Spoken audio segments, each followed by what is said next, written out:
In introduction, I want you to think of two things. Quietly, silently, in your own mind, if you could think of some sort of food that is very special to your family, something that you love very much, that reminds you of some particularly good times with your family. Shh. Think of that food for 5 seconds. Okay. Now, I'd like you to think of not a food, but just for a moment in your own mind, think of a place that is also very special to your family. If you think of that place and of that food, I don't know what you chose. For myself, when I thought about it, I think of a particular green bean casserole that my grandmother used to make on Thanksgiving that said Thanksgiving. I think of a place where my grandparents would spend the summers with our family, and that space was a very sacred place to our family. Families are connected not just by who the siblings are and who the parents are and who the grandparents are, but by certain rituals, moments, experiences that we share together that mean so much more because we share them together. A green bean casserole can become something that bonds generations in a very moving way that is much more significant than the simple, awful ingredients that are in that casserole. One of the things that's remarkable and important about SAR High School is the existence of some of these rituals, some of these shared experiences. And over the past number of years, one of these experiences that I think we're all very privileged to enjoy and be inspired by is to hear from Rabbi Harcsztark before Yom Kippur. So I want to just explain, particularly to the freshmen, what it is that you're here, because I think the 10th, 11th, and 12th graders understand it. That sort of shared experience, coming together before Yom Kippur, to hear from Rabbi Harcsztark is one of those things that binds us together as a family as well. We're not just a bunch of individual students and teachers who happen to go to school here between the hours of 8 o'clock and 5:10. We're also a family, and a family that bonds together over those shared experiences. And I feel very fortunate to be amongst you in the audience who will once again hear words of inspiration from our principal, Rabbi Tully Harcsztark.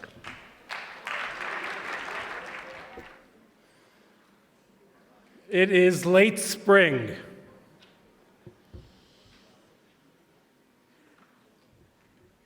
I opened my email and I'm excited to receive a letter from one of my sons. It's been a while since I've seen him in person. He had been away in Yeshiva all year. I enjoy reading this letter, his descriptions of this and that.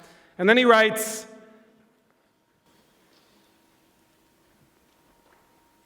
I miss sitting next to you in shul on Friday night. These words brought happy tears to my eyes as I read them. Some of you might know that I have 4 children. Kids numbers 3 and 4 are twin boys. And as they were growing up, every Friday night, we would go to shul together. You know how it is. On Shabbat morning, they would go to Teen Minyan. On Shabbat afternoon, they were with friends. So sometimes we davened in the same shul, sometimes we didn't. But Friday night was rock solid. Every week, we went to shul together. Romy sat on my right, Ellie sat on my left, and that's how it was for over 10 years. My twins graduated high school a year ago, and when that happened, my wife and I became empty nesters.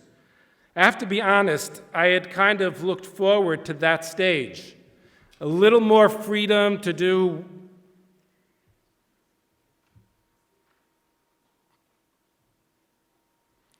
what I wanted, when I wanted. And I remember very well the first Friday night that I went to shul after they both left to yeshiva. I sat in my usual seat. There was an empty seat on my right and an empty seat on my left. It wasn't sad. It was what was supposed to be. And at the same time, I really missed having him next to me on Friday nights. I think about that change, that loss, a lot. And when my son wrote about it in a letter, I found myself reflecting very deeply about it. Not just the fact that we used to sit together. I'm thinking about how much I enjoyed that moment, those Friday nights, as they were happening. Not just my memory of them, but my experience of them at the time. As we approach Yom Kippur, I want to focus on the deep spirituality of, and I put this in quotes, the present moment. Not just that present moment, but of every present moment. The very idea of the present moment. Let me explain. Our theme for this year is Simcha. As we are preparing for Yom Kippur, I have been thinking about the connection between Simcha and Yom Kippur. There is an unexpectedly deep connection between these two concepts. On the face of it, we might not think so. Yom Kippur doesn't strike us as a very happy day. It's certainly not a fun day.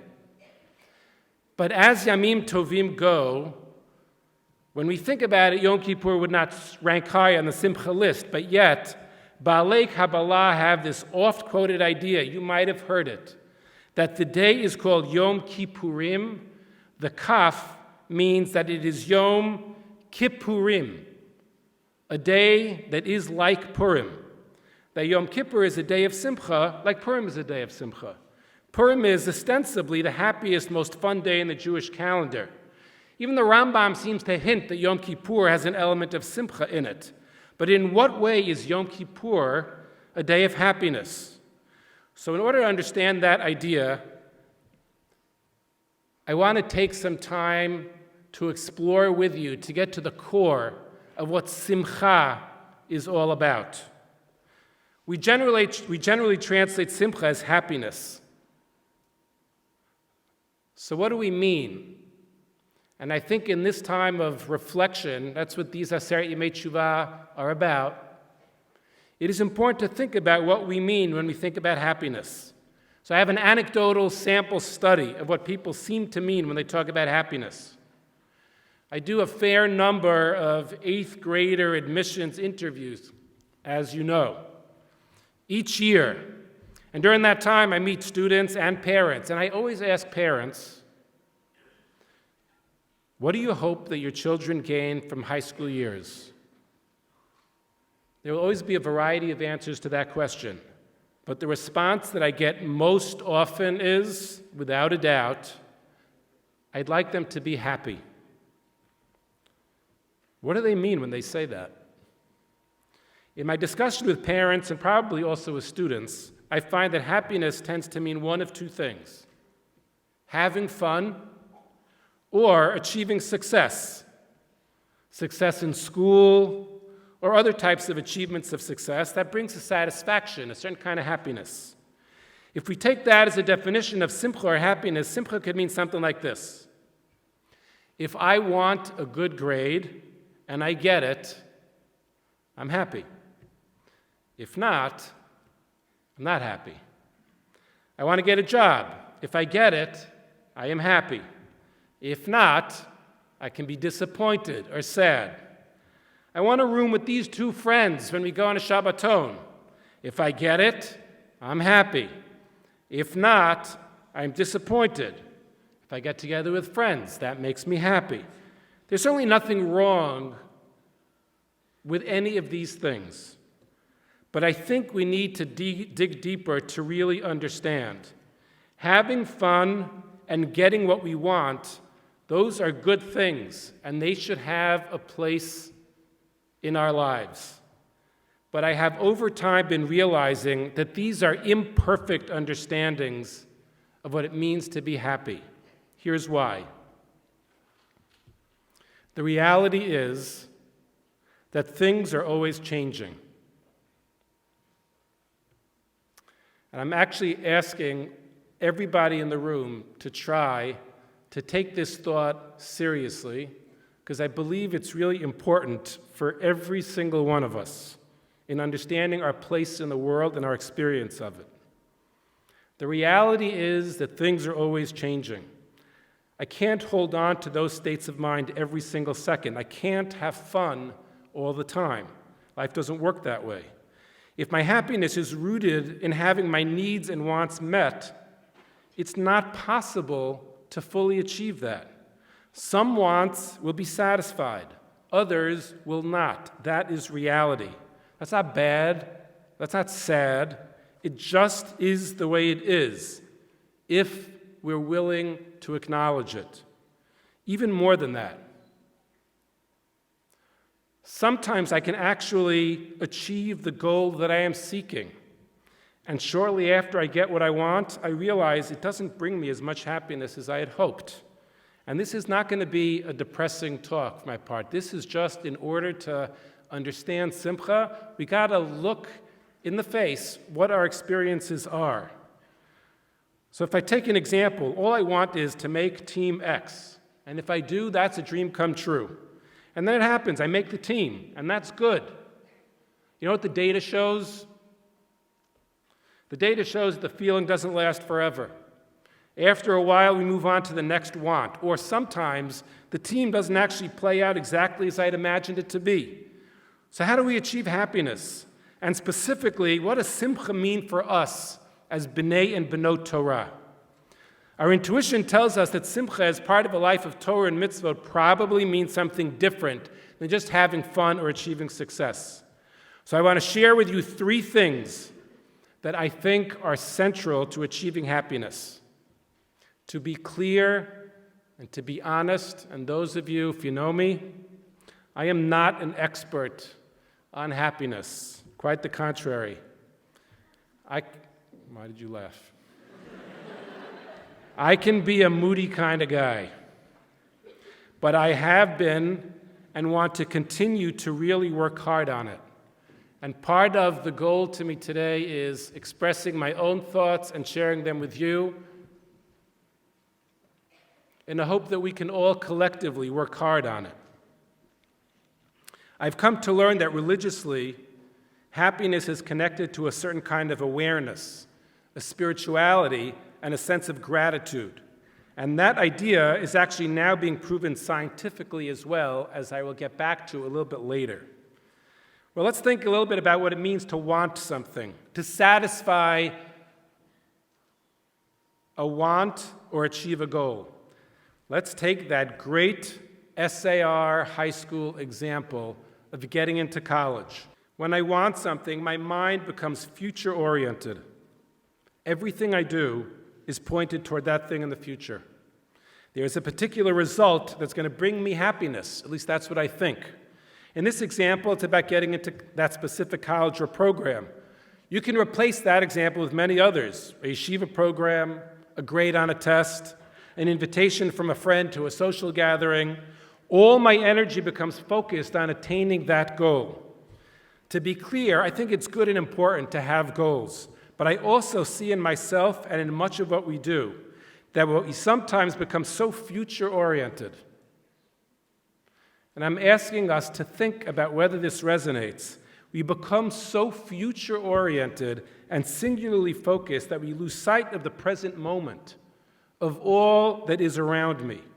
Everything is directed to satisfying the desire or want in the future, and we become totally focused in that way on some outcome that we're hoping for. That's important. I'm not saying it isn't, but it needs to be in good balance. And so the first principle that I want to share with you today is we should not be so future-oriented in that singular kind of way. I'll explain a little more. I have recently begun to engage with mindfulness concepts. Some of you might have heard that word or idea.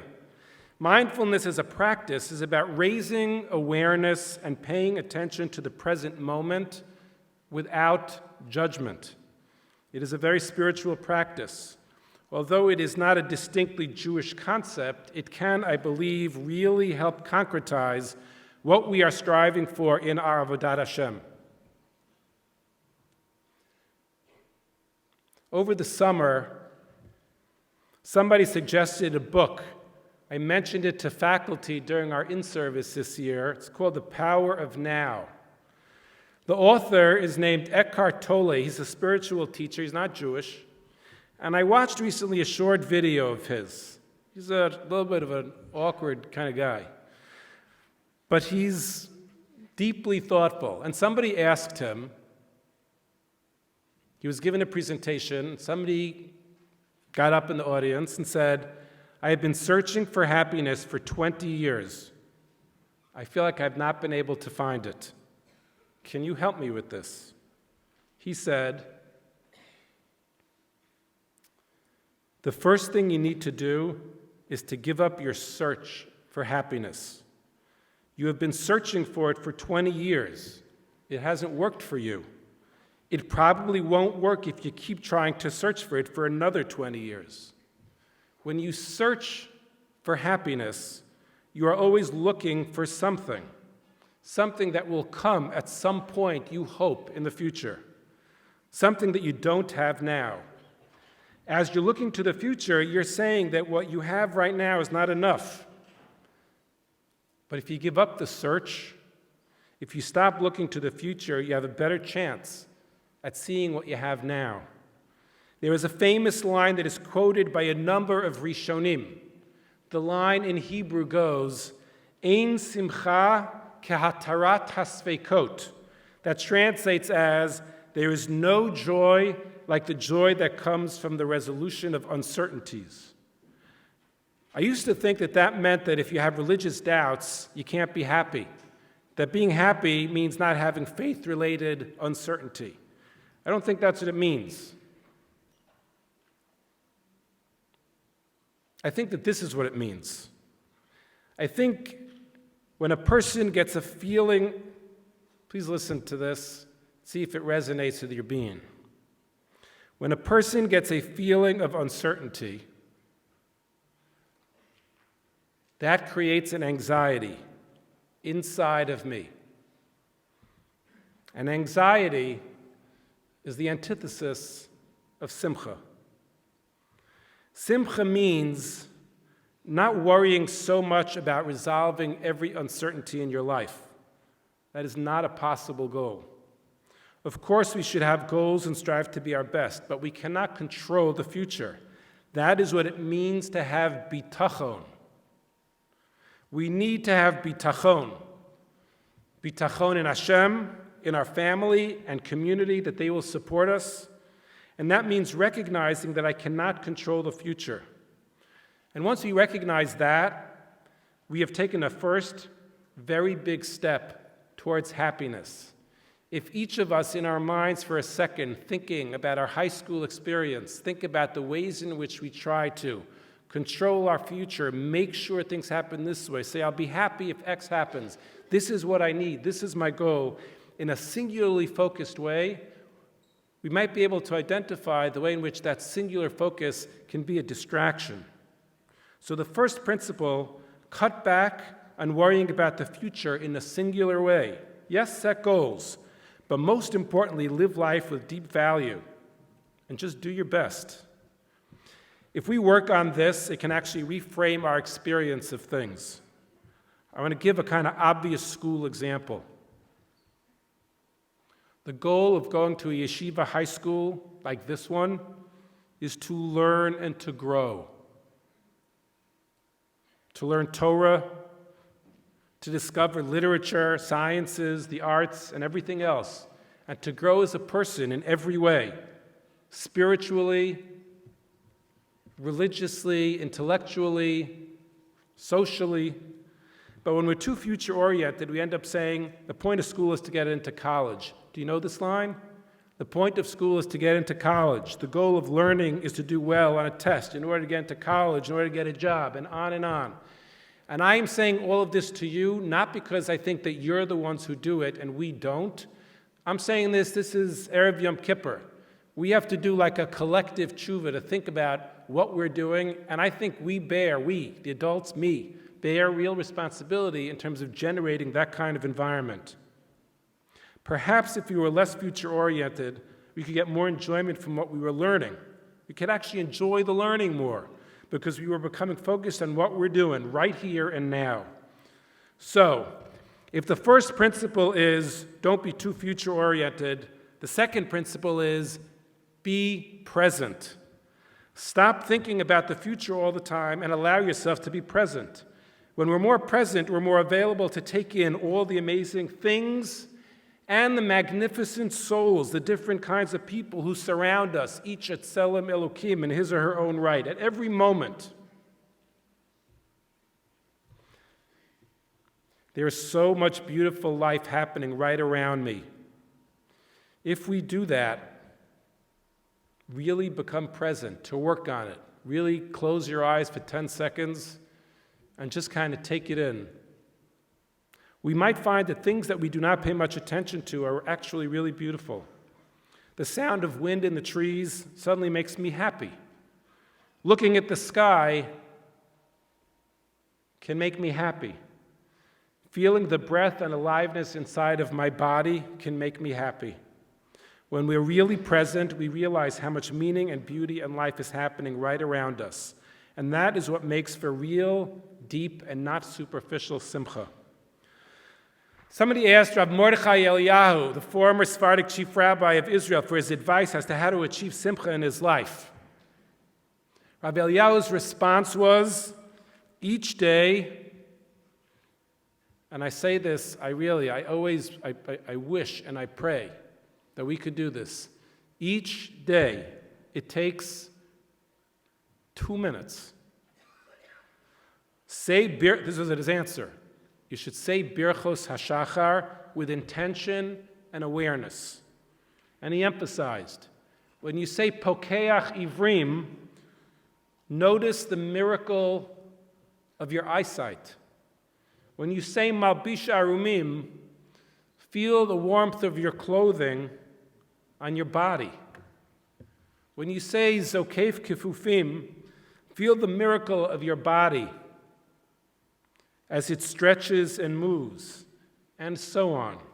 There is so much life and beauty and spirit pulsating through and around us, and brachot are designed to make us more aware, more present, more grateful, and therefore more happy.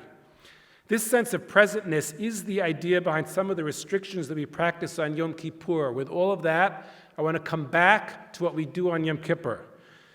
One of my favorite and most underrated and misunderstood restrictions, halachot, in Yom Kippur is the isur of ne'ilat hasandal, wearing or not wearing leather shoes. And people always ask, can you wear a leather belt? Can you wear the leather jacket? What's the issue with the leather shoes? The truth is, it's not about the leather. That's not the idea. It actually goes back to the story of Moshe Rabbeinu. When he first encountered God at the sneh, the burning bush, Moshe is told, Shal ne'alecha me'al raglecha, remove the shoes from your feet. Why is that the first instruction that he gets? The truth is that the practice of removing shoes became a halacha that was extended to the Beit HaMikdash. You might or might not know this. This is quoted in Rashi and Chumash. It's a Gemara. When one entered the Mikdash, a person was obligated to remove one's shoes, put one's walking stick and money belt aside. Leave it outside. Think about that a second. What is the idea of taking off your shoes and not bringing your money belt into the Mikdash? Taking off your shoes symbolizes that we have nowhere to go. You know why you take off your shoes? Shoes are what you put on when you need to get somewhere. When you take off your shoes, you are where you're supposed to be. There's nowhere to go, nowhere more important than where I am right now, nothing more pressing. I'm in my place, fully present. When you remove your money belt, I would say the contemporary equivalent of removing a money belt, is to leave your cell phone outside before you enter a shul, before you go into a sacred space. This suggests that the experience of Kedusha, sanctity, means being fully present, not thinking about other things, about the future, about money, about achievements, about where I need to go, what I need to do next. It's about just being fully present here and in the moment. And I believe that on Yom Kippur, when we remove our shoes, when we don't eat, we don't drink, we don't satisfy our needs and wants, what we're really saying is, I know that what life is really about is being fully present lifnei Hashem. I am experiencing the kedusha of the Shekhinah around me. Which brings me to the third point. Don't be future-oriented only, be present, and finally be spiritual. We should try to concretize what that means. When we're able to not think about the future and just be present for a few moments, something important happens.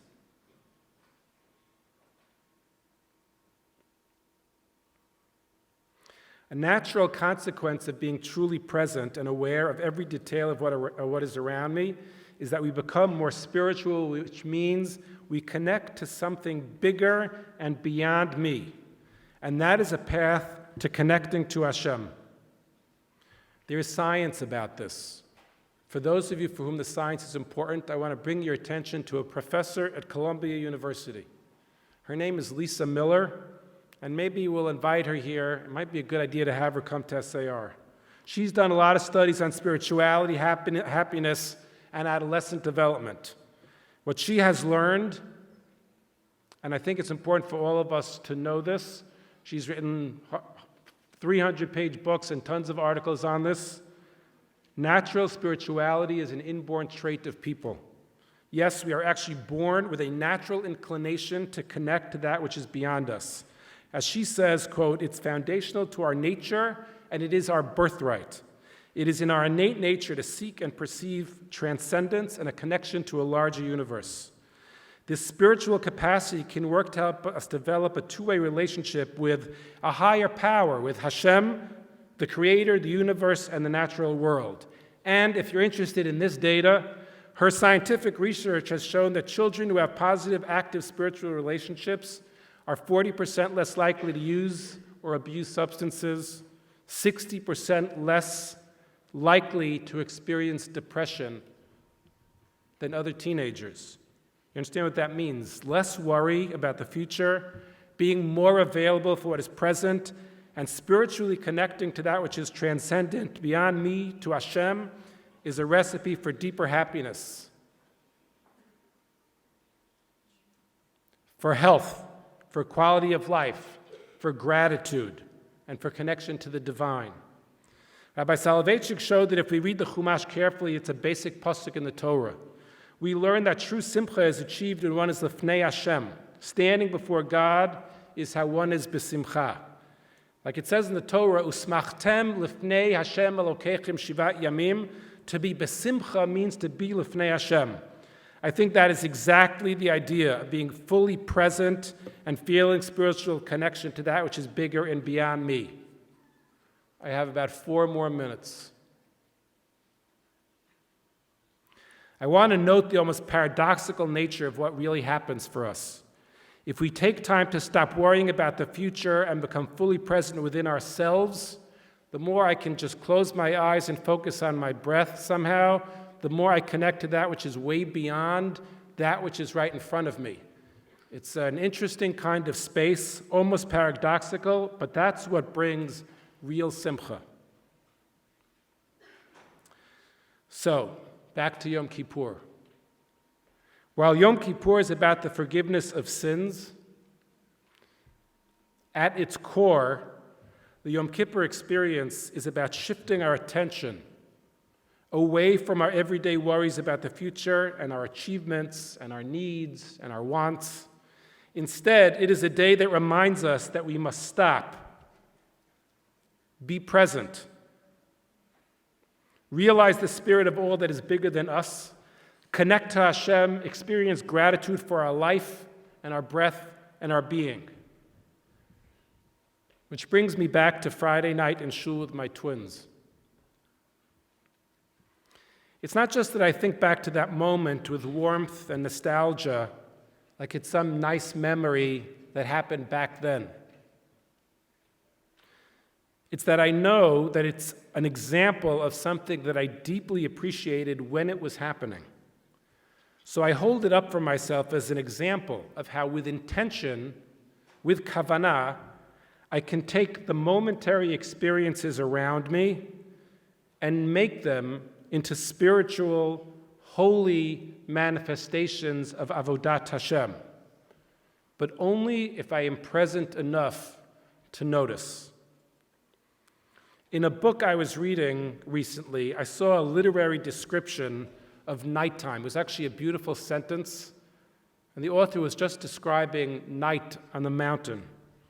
And she wrote, quote, "You know, that darkness, when you feel the world around you more than you see it. It reminded me of the feeling of being in shul at Kol Nidre. Tomorrow night, when we walk into shul, the feeling that it happens every year, I find myself feeling just wrapped up, enveloped, in that feeling of everybody's white clothing, in the feeling of seriousness, of the darkness of the night, of the community of people wrapped up in that feeling of introspection and self-reflection, in that feeling of what it means to be Lifnei Hashem on Yom Kippur, together with Am Yisrael, the Jewish people, fully present and fully embraced by the Kedusha of the day. And I look forward to that feeling. As we approach the Yom Hadin, my bracha to all of us, may the Kedusha of Yom Kippur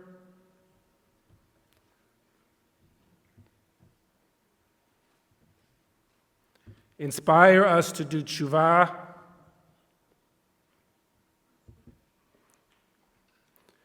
to return to our best inner selves, to appreciate the sanctity of every present moment, of every action, of every person who surrounds us. May our tefillot to Hashem be received berachamim.